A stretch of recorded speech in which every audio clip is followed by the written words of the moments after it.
अहिल्यानगरच्या चौंडी इथं मंत्रिमंडळाच्या बैठकीसाठी राज्यातील मंत्र्यांसह वरिष्ठ अधिकारी चौंडी इथं दाखल झालेले आहेत। मंत्री आणि अधिकाऱ्यांच्या जेवणासाठी अहिल्यानगरच्या ग्रामीण भागात प्रसिद्ध असलेला मेनू ठेवण्यात आलाय। प्रामुख्याने सीपी आमटी, मासवडी, हुलग्याचे शेंगोळे असा हा मेनू असणार आहे। तर याच भोजन व्यवस्थेचा आढावा घेतलाय आमचे प्रतिनिधी लैलेश बारगजे यांनी। राज्य मंत्रिमंडळाची बैठक चौंडी या ठिकाणी आज पार पडत आहे आणि मंत्रिमंडळाच्या बैठकीची जय्यत तयारी जिल्हा प्रशासनाकडून करण्यात आलेली आहे। या ठिकाणी मंत्रिमंडळाच्या बैठकीमध्ये जे मंत्री किंवा वरिष्ठ अधिकारी येतील, सचिव असतील, यामध्ये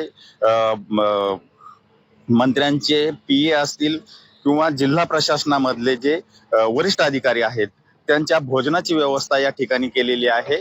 या भोजन व्यवस्थेचं एक वैशिष्ट्य असं आहे की या मंत्र्यांसाठी किंवा मुंबईतून किंवा राज्यभरातून येणाऱ्या अधिकाऱ्यांसाठी जो मेनू तयार करण्यात आलेला आहे तो स्थानिक मेनू आहे आणि यामध्ये जी नगरची सीपी आमटी प्रसिद्ध आहे, सीपी आमटी असेल किंवा जी मासवडी आहे, मासवडी, शेंगोळे, हुलग्याचे शेंगोळे असे पदार्थ जे आहेत ते मंत्र्यांना आणि वरिष्ठ अधिकाऱ्यांना या ठिकाणी जेवणासाठी दिले जाणार आहेत। आणि या संदर्भामध्ये सगळी जी तयारी आहे ती प्रशासनाकडून करण्यात आलेली आहे।